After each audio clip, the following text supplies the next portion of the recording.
మాజీ సీఎం జగన్ కొత్త private security నియమించుకున్నారు. 30 మంది జగన్ కు సెక్యూరిటీగా ఉంటున్నారు. అధికారం కోల్పోవడం, ప్రతిపక్ష హోదా కూడా లేకపోవడంతో ప్రభుత్వ పరంగా జగన్ కు భద్రత కుదించారు. ఈ నేపథ్యంలో ఆయన ప్రైవేటుగా సెక్యూరిటీని ఏర్పాటు చేసుకోవాల్సి వచ్చింది. ఇదే అంశానికి సంబంధించి ఫుల్ డీటెయిల్స్ మా ప్రతినిధి వినయ్ అందిస్తారు.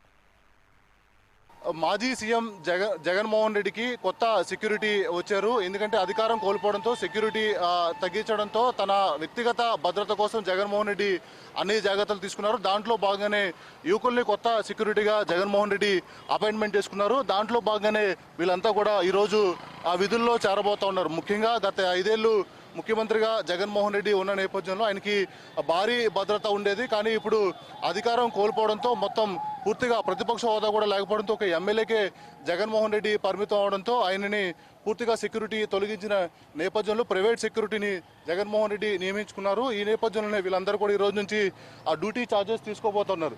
గతంలో కూడా అపోజిషన్లో ఉన్నప్పుడు జగన్మోహన్ రెడ్డికి ప్రైవేట్ సెక్యూరిటీ ఉండేది. ఎందుకంటే ప్రజల్లో భారీగా జగన్మోహన్ రెడ్డి తిరిగి ఉన్న నేపథ్యంలో అప్పుడంతా కూడా ప్రజలు కావచ్చు, ఇతర ప్రజలందరూ కూడా వస్తున్న నేపథ్యంలో ఎటువంటి అవాంఛనీయ సంఘటనలు జరగకుండా జగన్మోహన్ రెడ్డి జాగ్రత్తలు తీసుకునేవారు. అప్పుడంతా కూడా సక్సెస్ఫుల్గా పాదయాత్ర కావచ్చు, ప్రజా ఉద్యమాలన్నీ కూడా జగన్మోహన్ రెడ్డి ఆ సెక్యూరిటీ సహాయంతో చేశారు. అయితే ఇప్పుడు అధికారం కోల్పోవడంతో 5 ఏళ్ళు ముఖ్యమంత్రిగా జగన్మోహన్ రెడ్డి ఉన్నారు. తర్వాత చాలా గొడవలు అవన్నీ జరిగిన నేపథ్యంలో జగన్మోహన్ రెడ్డి తన సెక్యూరిటీ కోసం చాలా జాగ్రత్తలు తీసుకుంటా ఉన్నారు. దాంట్లో భాగంగానే కొత్త సెక్యూరిటీని జగన్మోహన్ రెడ్డి అపాయింట్మెంట్ చేసుకున్నారు. ఈ రోజు నుంచి వాళ్ళందరూ కూడా విధుల్లో చేరబోతా ఉన్నారు.